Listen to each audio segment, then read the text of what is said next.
Amém. Glória a Deus. Paz do Senhor a todos. Amém. Que noite especial. Domingo da família.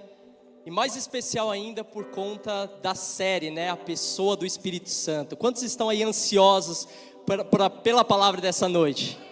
Amém. Na quinta passada foi dado o início, o start nessa série, né? Nós falamos sobre a pessoa do Espírito Santo. E hoje, com a graça de Deus, eu quero compartilhar com os irmãos sobre os dons espirituais. Então, desde já eu quero convidar os irmãos, por gentileza, abrirem a palavra de Deus na primeira carta de Paulo aos Coríntios, capítulo 12.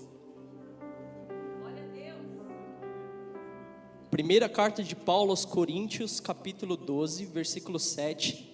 Eu sou pregador pentecostal, mas hoje a mensagem que eu vou ministrar requer uma abordagem um pouco diferente, amém? Então eu vou tentar aqui ser bem pedagógico, a gente vai com calma, igual uma mãe quando está cozinhando com o filho, né, que vai indo com calma, batendo papo, porque são muitos assuntos. A Maria até falou, eu recomendo você, inclusive, anotar se você puder. Não é para honrar o pregador, mas é comprovado cientificamente que quando você anota, a sua mente retém de 20 a 40% a mais do que só quando você escuta. Então, se você puder anotar aí cada conteúdo, amém? 1 Coríntios capítulo 12, a partir do versículo 7, o texto ele diz assim: a cada um, porém, é dada a manifestação do Espírito visando ao bem comum.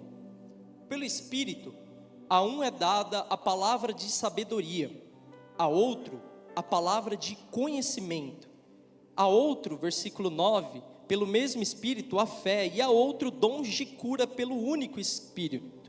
Versículo 10, a outro poder para operar milagres, e a outro profecia, a outro discernimento de espíritos, e a outro variedade de línguas, e ainda a outro interpretação de línguas. Todas essas coisas, porém, são realizadas pelo mesmo e único Espírito, e Ele as distribui individualmente a cada um conforme Ele quer. Amém? No ano passado, a gente falou um pouco sobre isso aqui, né? A gente teve uma série sobre o Espírito Santo. Então, provavelmente, você que esteve conosco ano passado vai poder relembrar alguns assuntos, né? Vai poder firmar alguns conceitos na cabeça. E você que não teve a oportunidade de participar, esse é o momento de aprender juntamente conosco, amém?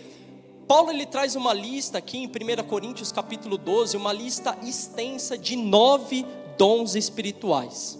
E a primeira pergunta que eu quero fazer para os irmãos é: o que são dons? Se alguém perguntasse para você hoje, olha, irmão ou irmã, me responde o que é um dom, o que você responderia? A palavra dom, ela tem um sentido muito simples na origem da palavra, que significa presente. Então, todo dom é um presente. Ampliando esse conceito, podemos dizer que dons espirituais são presentes que recebemos do Espírito Santo para conhecer a Deus e fazê-lo conhecido. Eu vou falar de novo. Dons espirituais são ferramentas, presentes sobrenaturais que nós recebemos do Espírito Santo para conhecer a Deus e fazê-lo conhecido. Aí você me pergunta, tá, e para quem são os dons espirituais? Tem pessoas que acham que dons espirituais é algo especial para pessoas especiais. Quem pegou a referência pegou, mas não é. Os dons é algo especial para pessoas comuns. Os dons de Deus é algo especial para pessoas normais, assim como eu, assim como você. Todo aquele que nasceu de novo, todo aquele que faz parte do corpo de Cristo pode, e não só pode, como deve fluir nos dons espirituais. E qual é a finalidade dos dons? Eu falei então o que é um dom, quem pode receber um dom, e qual é a finalidade? Qual é o objetivo de um dom? Né? Será que o dom espiritual é para mostrar o quão espiritual eu sou? É para subir aqui, ficar rodopiando, falando meia dúzia de língua estranha, e os irmãos olharem e falarem, nossa, quão espiritual ele é? Não. O dom, ele não serve para glorificar o homem. O dom do Espírito serve para glorificar a Deus e abençoar a vida de pessoas. Então essa é a finalidade dos dons espirituais. O próprio apóstolo Paulo, ele escreve isso quando ele diz em 1 Coríntios 12:7: a cada um, porém, é dada a manifestação do Espírito visando ao bem comum. O dom do Espírito é um presente. Só que tem um detalhe: esse presente, ele tem um destinatário, que não é você. Por isso, todas as vezes que você receber um dom de Deus, um presente vindo da parte do Senhor, olha a etiqueta, porque na etiqueta está o nome de outra pessoa. Porque os presentes que nós recebemos da parte do Espírito Santo não são para abençoar a nossa vida. Quando falamos de dons espirituais, apenas um dom, nós vamos ver aqui, pode ser usado para edificação pessoal. Agora, todos os demais são usados para abençoar a vida de pessoas. Por isso, receber um dom de Deus, olha a etiqueta, porque na etiqueta vai estar o nome do seu irmão, amém? E como nós podemos entender os dons espirituais? O apóstolo Paulo, ele traz uma lista de 9 dons. E a gente não teria tempo para falar de forma profunda, então a minha intenção hoje com os irmãos é ser bem prático. Eu não quero usar aqui uma guisa introdutória cansativa, ou termos teológicos muito complicados. Eu quero ser bem prático, para que a gente possa entender, e não só entender, receber e fluir nos dons, amém? Então vamos lá, quantos dons espirituais são? Quem está prestando atenção? 9 dons espirituais, legal. Se são 9 dons espirituais, nós podemos dividir esses 9 dons espirituais em 3 categorias. 3 categorias, e quais são essas categorias? Se você estiver anotando aí. A primeira nós chamamos de dons de revelação. Diga comigo, dons de revelação.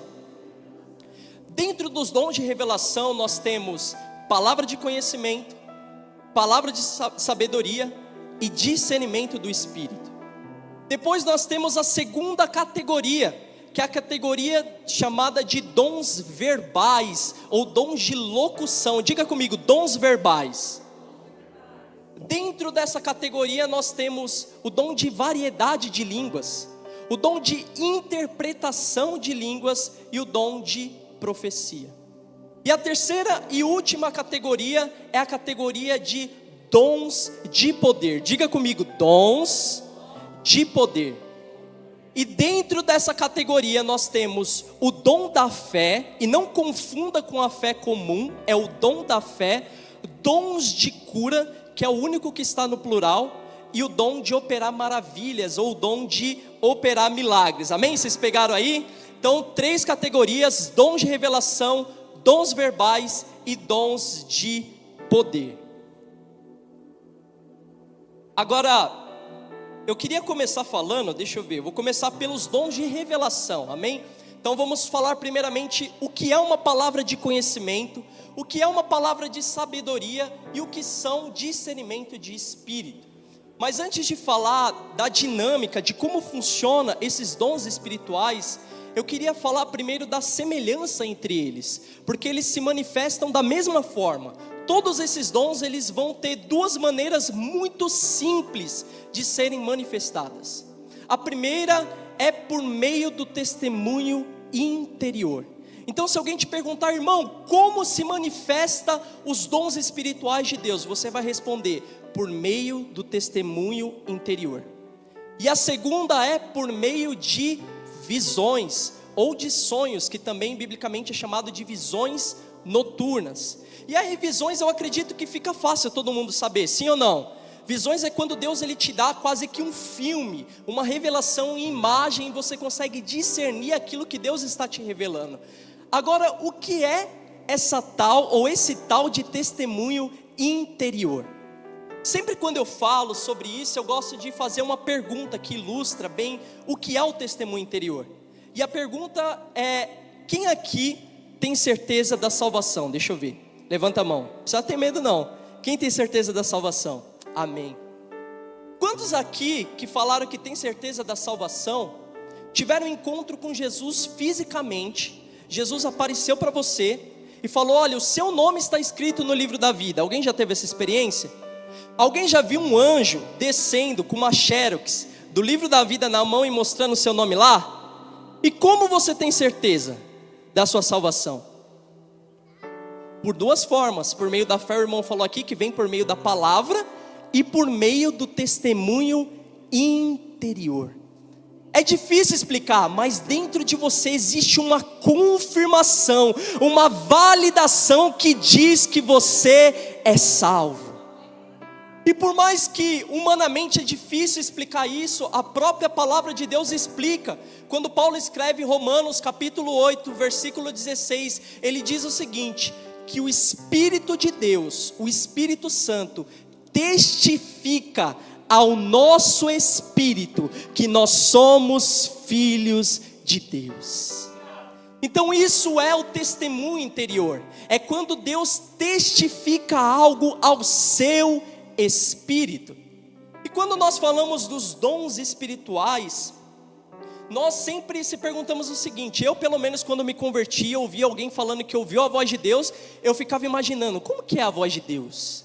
Eu imaginava a voz do Cid Moreira, Wesley. Quem já ouviu a Bíblia com Cid Moreira? Aquela voz grossa, né, mais pesada assim. Eu falava, a voz de Deus deve ser assim. Porque eu ouvi o pregador, olha, Deus falou comigo. Aí eu, nossa, Deus falou com ele? Como que é esse negócio de ouvir a voz de Deus? E eu sempre achava que era uma voz humana, não que não seja possível. Na verdade, algumas pessoas já tiveram essa experiência de ouvir Deus falando de forma audível, né, de uma forma humana, mas são poucas pessoas que tiveram essa experiência. E todas as vezes que Deus se manifestou falando de forma audível na vida de alguém, foi para um propósito específico, porque as demais vezes Deus, ele fala conosco por meio do testemunho interior.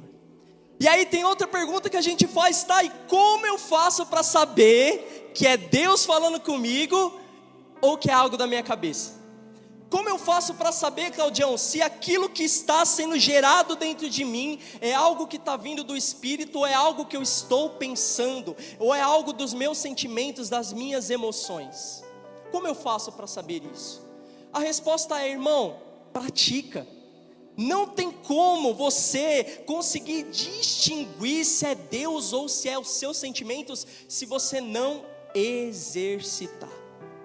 Nós precisamos entender que tudo na vida precisa de etapas. Nenhuma criança, ela aprende a correr, ela aprende a andar correndo. Ela primeiro vai se agachar no chão, vai encostar em objetos, vai ficar de pé, vai dar alguns passos para aí então ela conseguir correr. Na nossa vida espiritual é a mesma coisa, irmãos. Ninguém começa fluindo nos dons, vivendo a plenitude dos dons. Quer ver um exemplo na Bíblia? 1 Samuel capítulo 3. 1 Samuel capítulo 3, a Bíblia diz que Deus, ele vai falar a primeira vez com o profeta Samuel.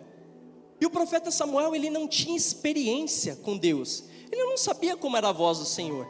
Então quando ele ouve aquela voz dizendo Samuel, Samuel, o que ele faz? Ele corre para o quarto lá do seu mestre Eli, do sacerdote, e diz: mestre, Senhor, você me chamou, eis-me aqui. E aí Eli olha para ele e diz: eu não te chamei não, garoto, vai dormir, você deve estar tendo algum tipo de pesadelo. E aí pela segunda vez a voz vem para Samuel e diz: Samuel, Samuel. E ele tem a mesma atitude, porque ele não consegue distinguir que era Deus falando com ele. Na terceira vez o profeta Eli entende que era Deus querendo falar com Samuel, e aí ele dá uma orientação para Samuel dizendo: olha, quando a voz aparecer de novo falando com você, você vai fazer o seguinte, você vai dizer: fala, Senhor, fala que o teu servo ouve. E aí na quarta vez Deus fala com Samuel, e Samuel diz: fala, Senhor, fala que o teu servo ouve. O que nós podemos aprender com Samuel? Samuel, ele ouviu a voz de Deus e não conseguiu distinguir. E qual foi a atitude dele? Buscar orientação. Irmãos, faça uma pergunta para si mesmo: quais são as pessoas que estão no seu círculo de amizades que têm experiências sobrenaturais com Deus?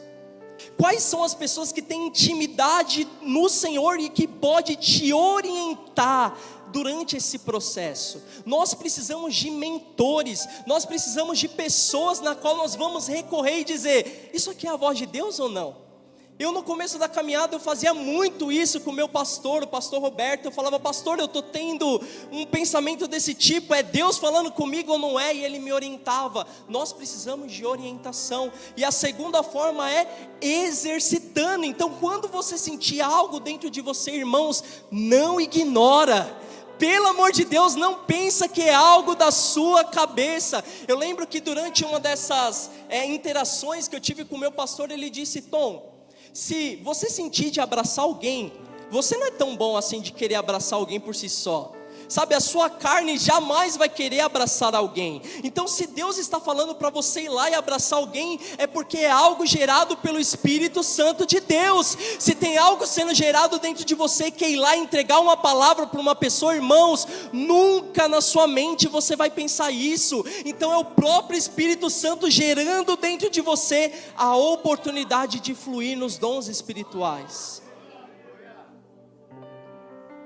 Agora vamos caminhando aqui para a parte mais prática do que são esses dons espirituais. Eu quero falar primeiro sobre palavra de conhecimento e palavra de sabedoria.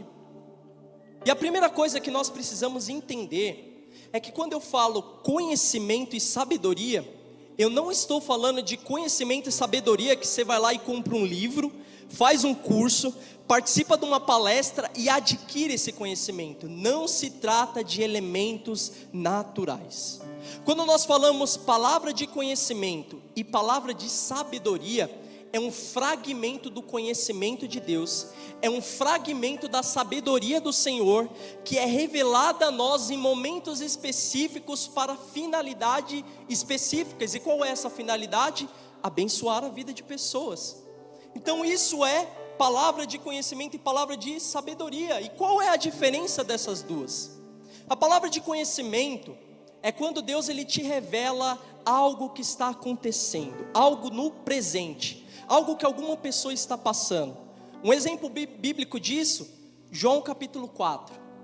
João capítulo 4, a Bíblia diz que Jesus está sentado à beira do poço de Jacó. E aí chega para tirar a água lá uma mulher samaritana. E quando essa mulher chega, o interesse de Jesus é o quê? Pregar o evangelho para ela, ganhar o coração dela. Só que Jesus encontra muita dificuldade nesse diálogo. Os irmãos podem ler lá depois João capítulo 4. Porque Jesus começa a falar para ela sobre coisas espirituais, e aquela mulher a todo momento, a todo tempo, remetia a coisas naturais. Então Jesus falava de água viva, ela estava pensando que era água do poço. Jesus falava de coisas espirituais, coisas do céu, e a todo momento aquela mulher falando de coisas da terra. E aí a conversa ela só muda de patamar quando a palavra de conhecimento entra em ação. Em dado momento daquele diálogo, Jesus olha para aquela mulher e diz: quer saber de uma coisa? Você não está querendo me ouvir, a conversa aqui não está fluindo, faz o seguinte, vai lá chamar seu marido.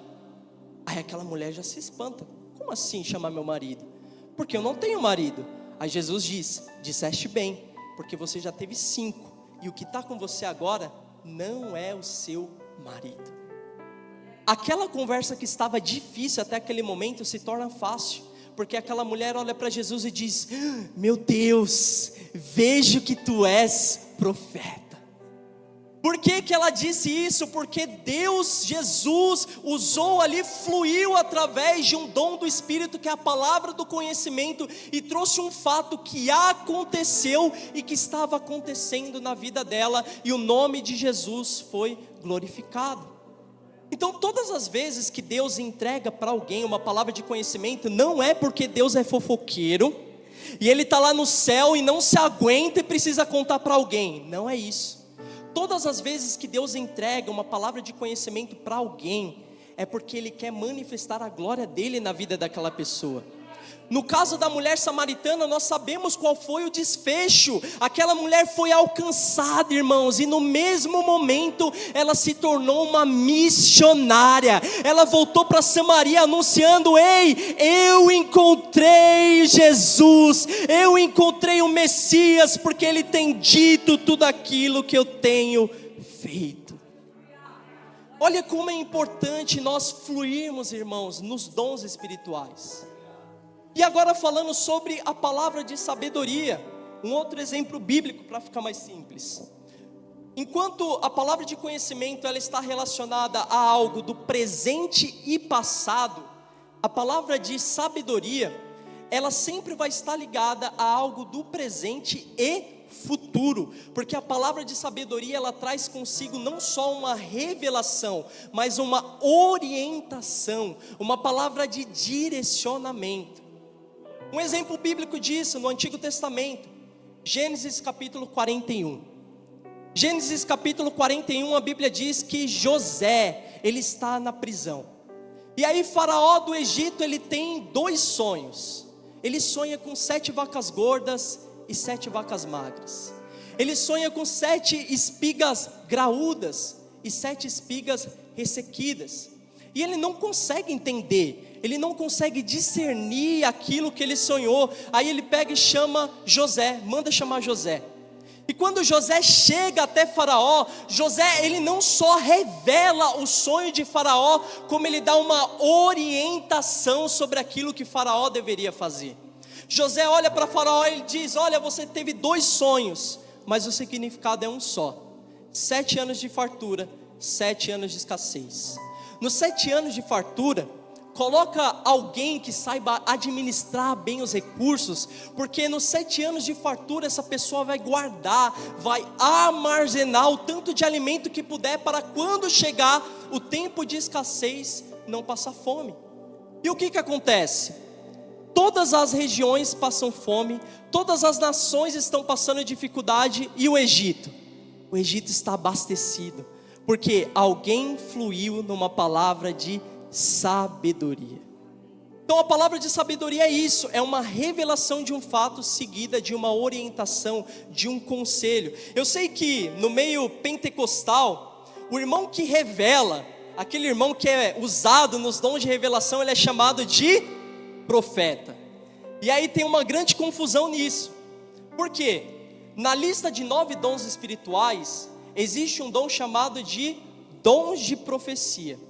E aí a gente pensa o seguinte: se o profeta é aquele que revela o futuro, e se na lista de 9 dons tem o dom de profecia, logo, o dom de profecia é um dom preditivo, é um dom de dizer o que vai acontecer no futuro. Só que na verdade não, porque o dom de profecia, ele não tem por obrigação ser preditivo. O apóstolo Paulo, ele escreve que o dom de profecia, ele precisa ter 3 características. Diga comigo, 3 características.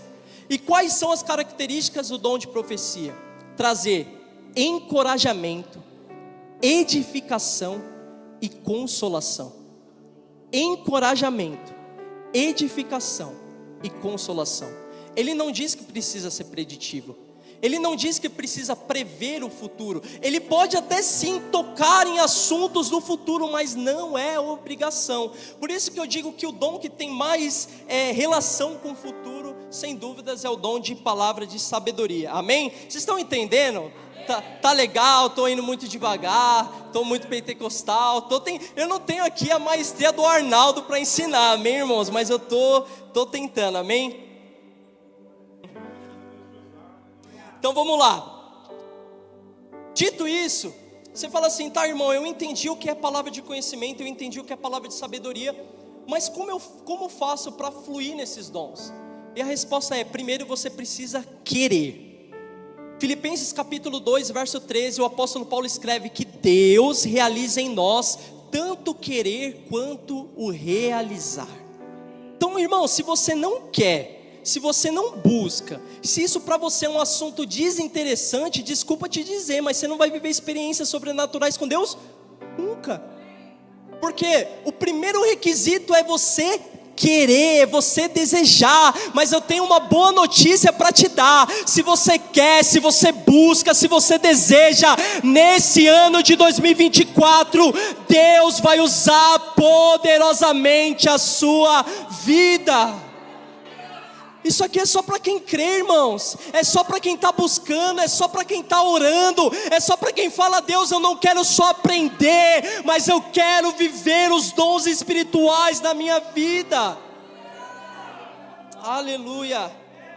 Meu Deus. Eu tento me conter, mas o DNA pentecostal chama. Meu Deus, vamos voltar aqui, deixa eu tomar uma água. Vamos lá. Então a primeira coisa, irmãos, você precisa querer. E a segunda, você precisa exercitar, eu já disse isso. Eu gosto do pastor Luciano Subirá, ele é um dos especialistas nessa área. E ele diz que o testemunho, ele chama o testemunho interior, que eu expliquei para os irmãos aqui. Se vocês virem alguma palestra dele, ele usa uma palavra chamada suspeita profética, que é a mesma coisa, só que ele chama de suspeita profética. Eu achei muito interessante esse termo, e eu adotei para mim também. E o que é uma suspeita profética?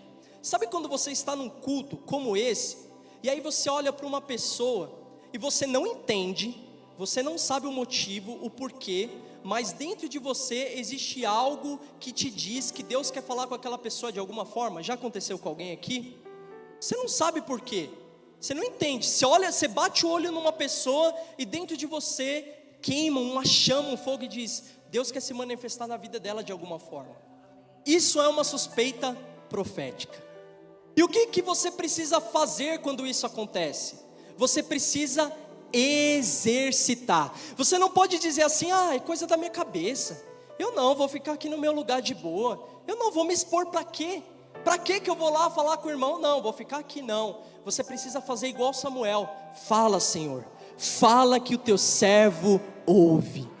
Deus, eu estou disponível. Deus, eis-me aqui. E aí nesse momento, enquanto você estiver orando, irmãos, eu já tive experiências dessa forma. Deus te dá uma palavra de conhecimento, Deus te dá uma palavra de sabedoria, e aí você vai lá e fala com aquela pessoa, e o nome do Senhor Jesus é glorificado. Eu lembrei na verdade, esses dias eu estava no mercado, e eu encontrei um jovem, que eu tive uma experiência muito marcante com o Espírito Santo, em relação à vida dele. Eu lembro que há muitos anos atrás, eu estava numa célula, num grupo de jovens. Está aqui o Juninho, que foi meu liderado há muito tempo atrás, e hoje me superou, né? É um cara que me superou 10 vezes mais, hoje ele lidera lá no TDA. E na época, lembra lá, Juninho, a gente fazia uma célula de jovens dentro do salão do prédio que eu morava.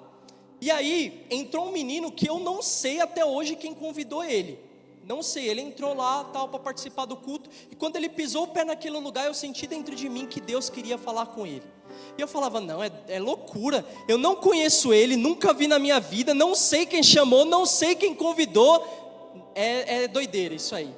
E aí de repente eu comecei a sentir dentro de mim uma palavra muito específica sobre a vida dele. Eu senti o Espírito Santo falando dentro do meu coração, testificando ao meu espírito que ele tinha graves problemas de orfandade. E aí eu falei: meu Deus, é muito forte, eu não vou sair do meu lugar, não vou falar com ele. E até uma hora que ficou insuportável aquilo, eu cheguei e falei: irmão, eu posso orar com você? E eu quero orar nesse sentido. Eu sinto que você tem um problema na área de orfandade, um problema relacionado com seu pai. E ele começou a se derramar e chorar, porque ele tinha sido abandonado pelo pai.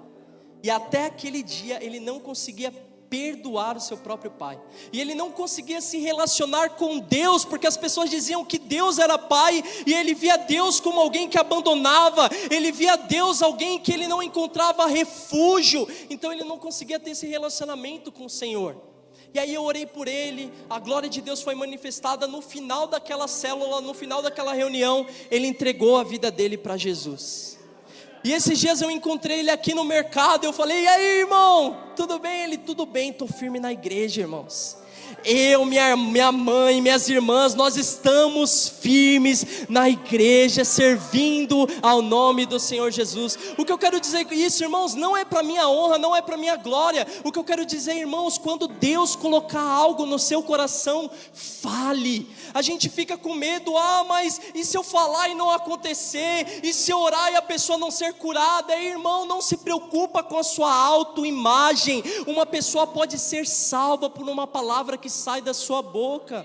Então nós precisamos deixar nesse ano de 2024 todo medo, toda covardia, todo egoísmo de lado e pedir: Espírito Santo, me encha de ousadia, Espírito Santo, me dê intrepidez, porque eu vou falar tudo aquilo que o Senhor me mandar. Amém? Meu Deus. Terceiro dom espiritual. Eu falei palavra de conhecimento, palavra de sabedoria. O terceiro, discernimento de espírito. O que é discernimento do espírito? Discernimento do Espírito é quando você percebe de forma sobrenatural a presença ou a atuação de anjos ou demônios que não tem como você perceber com os olhos naturais. Não dá, é impossível. A gente chama no meio pentecostal, quem tem discernimento de espíritos, pessoas com visões abertas. Quem já ouviu esse termo?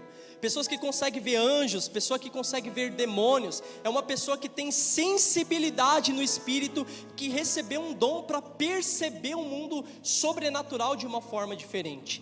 E na minha opinião, irmãos, isso aqui eu deixar bem claro, é a minha opinião, tá? Não é palavra de Deus, mas na minha opinião, nos dias de hoje, esse dom é um dos mais importantes que nós precisamos, é o que mais nós precisamos, eu acho, um dos que mais nós precisamos. Sabe por quê? Olha o que o apóstolo Paulo diz em 2 Coríntios 11:14. Não precisa abrir, mas se você quiser anotar, 2 Coríntios 11:14. O apóstolo Paulo ele diz o seguinte: e não é de admirar, porquanto que o próprio Satanás se disfarça em anjo de luz. Meu Deus, já imaginou, irmão, você no culto e o diabo sentado do seu lado? Misericórdia. Mas é o que Paulo está dizendo. O próprio Satanás se disfarça em anjo de luz. Às vezes a pessoa está dando a paz do Senhor lá para o camarada e não é. Tem um espírito, tem uma possessão maligna ali. É o que o apóstolo Paulo está dizendo. Por isso que nós precisamos de discernimento do Espírito. Quer ver um exemplo que fica mais grave e mais nítido ainda, o quanto nós precisamos disso? Atos capítulo 16, se você puder abrir aí comigo, Atos capítulo 16, versículo 16.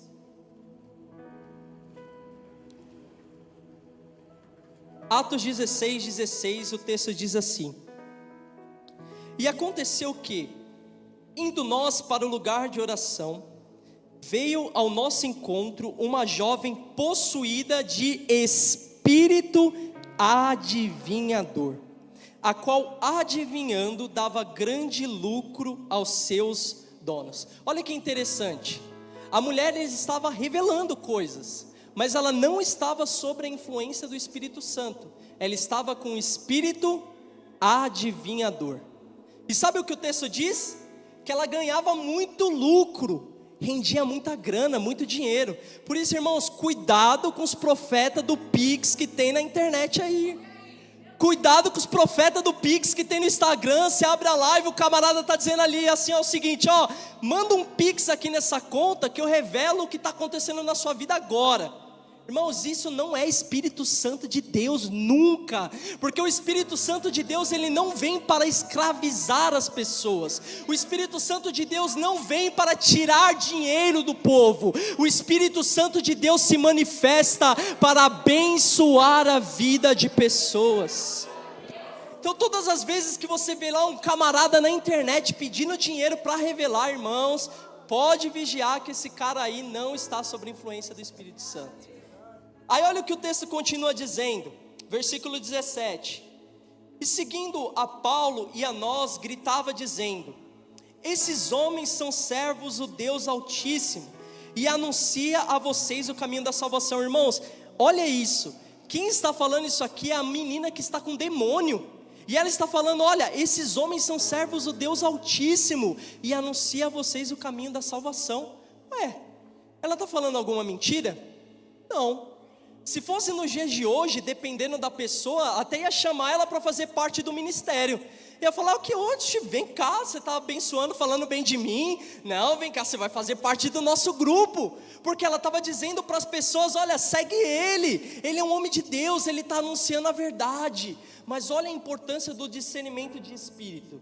No versículo 18, e isso se repetiu por muitos dias. Então Paulo, já indignado, Paulo estava bravo, voltando-se disse ao Espírito: em nome de Jesus Cristo, eu ordeno que você saia dela. E na mesma hora, o Espírito saiu.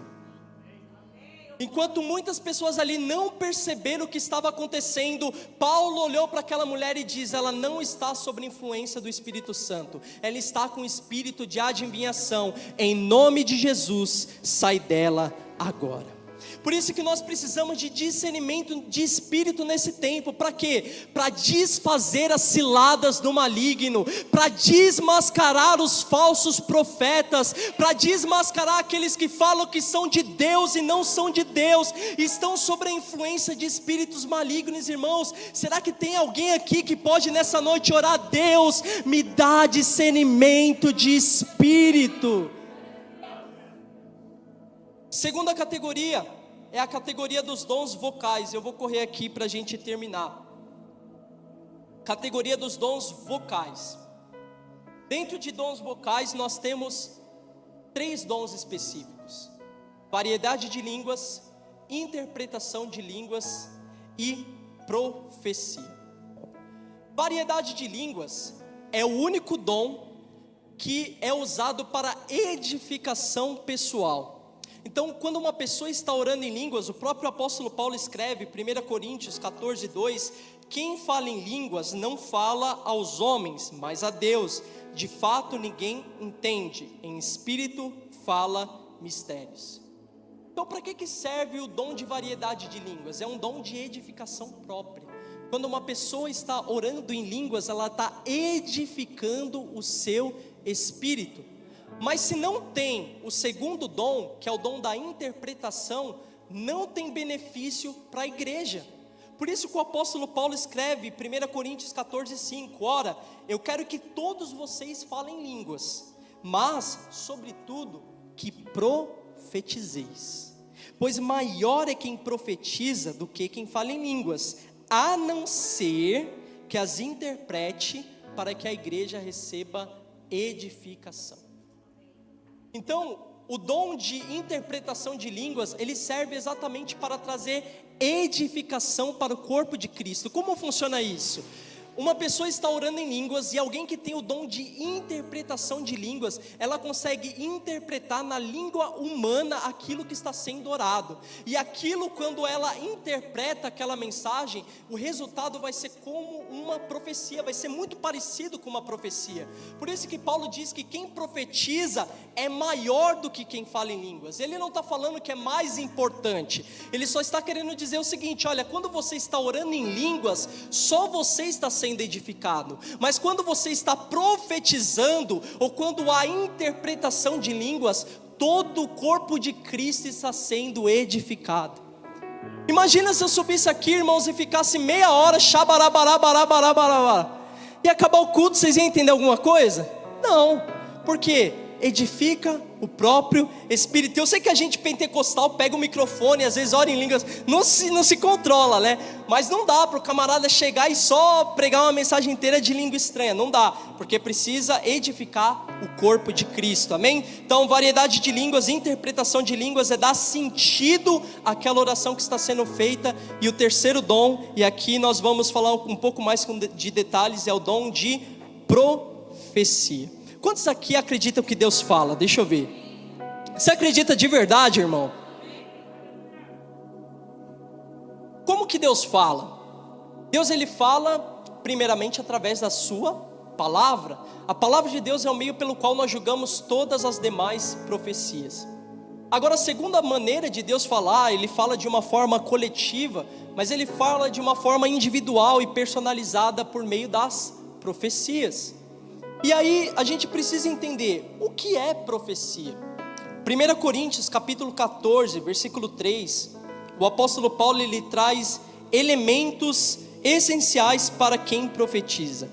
Ele diz assim, 1 Coríntios 14, 3: mas quem profetiza o faz para edificação, encorajamento e consolação dos homens. E aí, quando nós falamos de profecia, a gente precisa fazer uma diferenciação de duas coisas.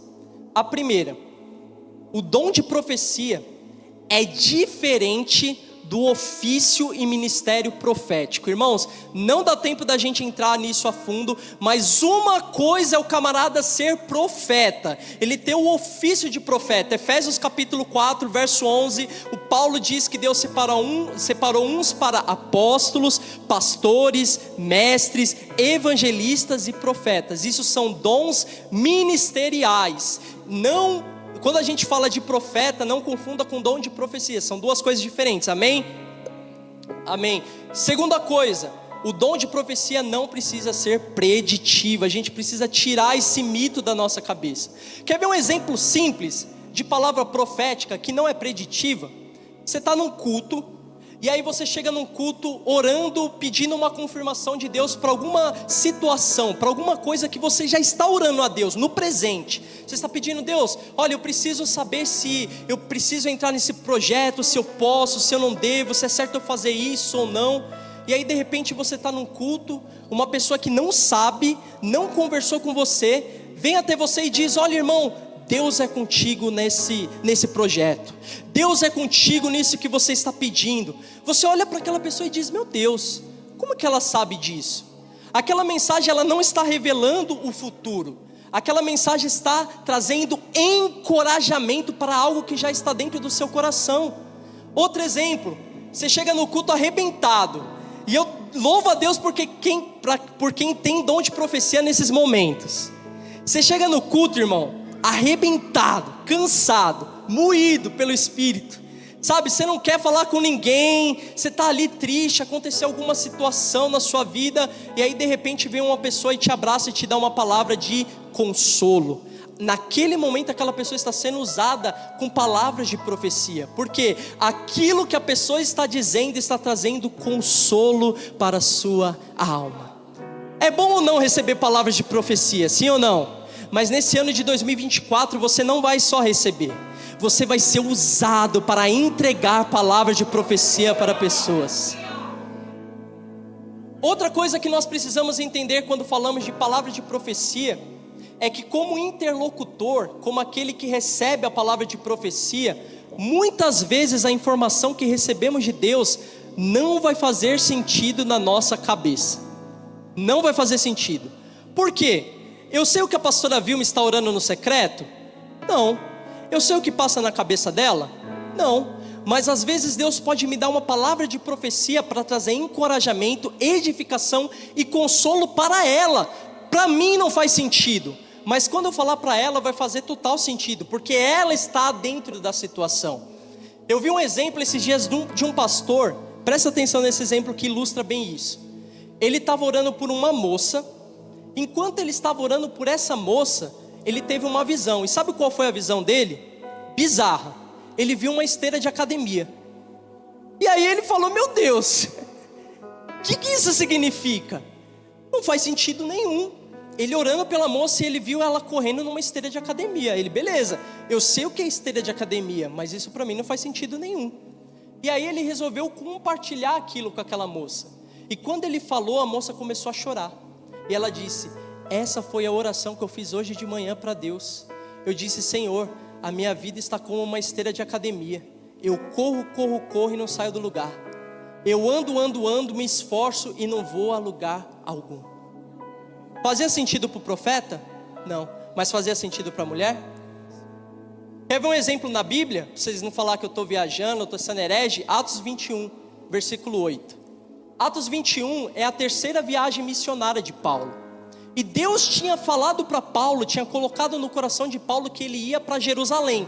Ele já tinha essa palavra, pastor, que ele ia para Jerusalém. Só que aí ele vai para Cesareia, e ele vai para a casa de Filipe. Enquanto ele está na casa de Filipe, desce um profeta. Ele tem o ofício profeta, mas ele vai ser usado por Deus também no dom de profecia. Um profeta chamado Ágabo. E quando o profeta desce até a casa de Paulo, as pessoas que estavam reunidas com Paulo, você pode ler depois, Atos 21, versículo 8, você vai ver isso. Elas não estavam querendo que Paulo fosse para Jerusalém. Elas não queriam. Paulo queria ir, mas as pessoas que estavam com ele não queriam. Aí sabe o que Ágabo fez? A palavra profética que ele entregou para Paulo, ele pegou, chegou perto de Paulo, pegou o cinto de Paulo, amarrou a mão de Paulo, amarrou os pés de Paulo e disse o seguinte: olha, assim diz o Senhor, vai acontecer da mesma forma que eu fiz com você ao dono desse cinto em Jerusalém. O dono desse cinto vai ser amarrado, vai ser preso. Quando as pessoas ouviram essa profecia, sabe o que eles fizeram? Começaram a chorar. Eles começaram a chorar, falando: aí Paulo, tá vendo? Não é para você ir para Jerusalém. Deus está falando para você, Paulo, não vai. Só que Paulo se levanta e diz: ei, por que vocês estão chorando? Não é essa a palavra de Deus para mim. Essa palavra está trazendo encorajamento, porque eu estou pronto não só para ser preso, mas eu estou pronto para morrer em Jerusalém se for necessário. Em outras palavras, Paulo diz, #partiu Jerusalém. Para as pessoas daquele ambiente não fazia sentido algum, mas para Paulo, que estava dentro daquela situação, fez total sentido. Por isso que quando Deus te entregar uma palavra de profecia, irmão, não fica com medo. Mas se eu falar, para mim não está fazendo sentido, para mim é uma loucura. Ei, lembra que a palavra de Deus, que o dom de Deus é um presente, e todas as vezes que nós recebemos um presente, o que nós precisamos fazer? Olhar a etiqueta, porque na etiqueta vai estar o nome de outra pessoa. Amém? 1 Coríntios capítulo 14 1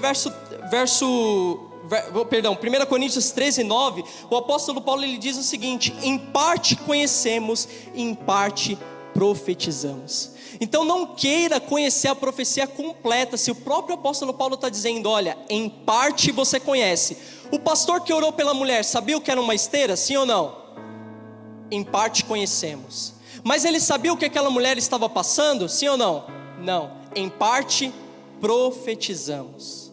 Então é esse sentido que nós precisamos entender. E para a gente encerrar, eu quero correr aqui que meu tempo já foi. Eu quero encerrar falando dos dons de poder. Dons de poder, então nós temos 3. O primeiro dom de poder é o dom da fé. E todo crente tem fé, amém? Você tem fé, irmão? Todo cristão tem fé. Só que o dom da fé, ele é diferente. Não é a fé comum. Não é a fé de Hebreus 11, versículo 6, que diz que todo aquele que sem fé é impossível agradar a Deus, porque quem dele se aproxima precisa crer que ele existe, que é galardoador daquele que o busca. Falei muito rápido, no 2x agora do WhatsApp. Não é esse tipo de fé. É uma fé sobrenatural, é uma fé acima da sua fé comum.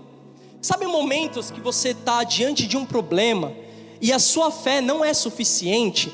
Você olha e você fala: irmão, eu tenho fé, mas para isso aí eu preciso de um gás, eu preciso de um turbo, eu preciso de um upgrade, né? Eu preciso de algo que vai me dar, vai me elevar meu patamar de fé. Um exemplo: Pedro diante do mar, uma tempestade, e Jesus chamando ele para andar sobre as águas. Irmãos, Pedro podia ter fé, mas não vem me dizer que ele só usou a fé dele ali, porque não é possível.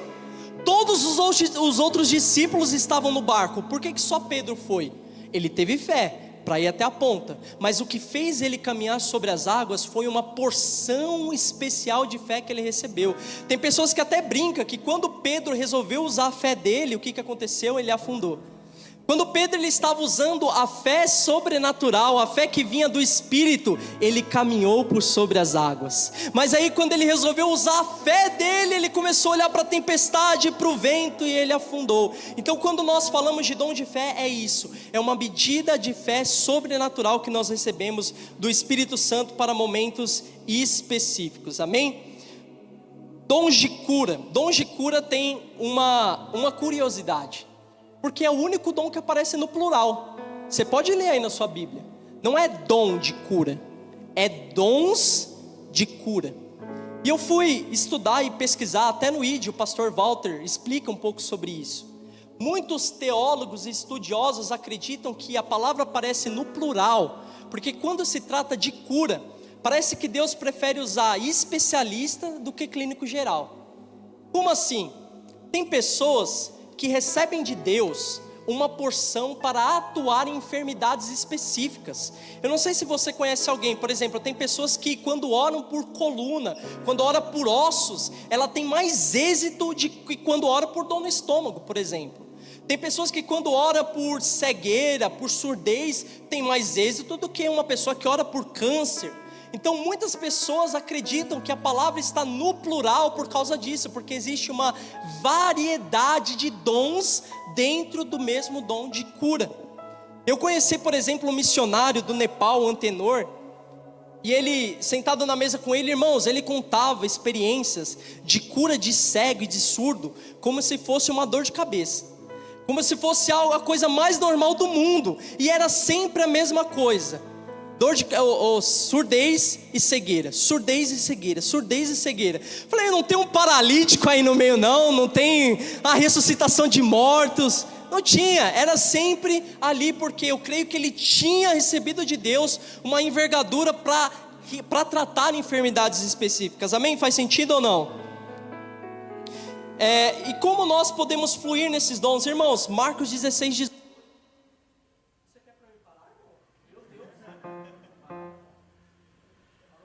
fala, corta. Aê, amém. Amém. Eu já vou encerrar, calma, irmão. Não precisa me assustar. Olha, pastor, tem que fazer uma série, irmãos. Eu estou tentando, eu prometo, diante de Deus, irmãos, eu estou enxugando tudo aqui.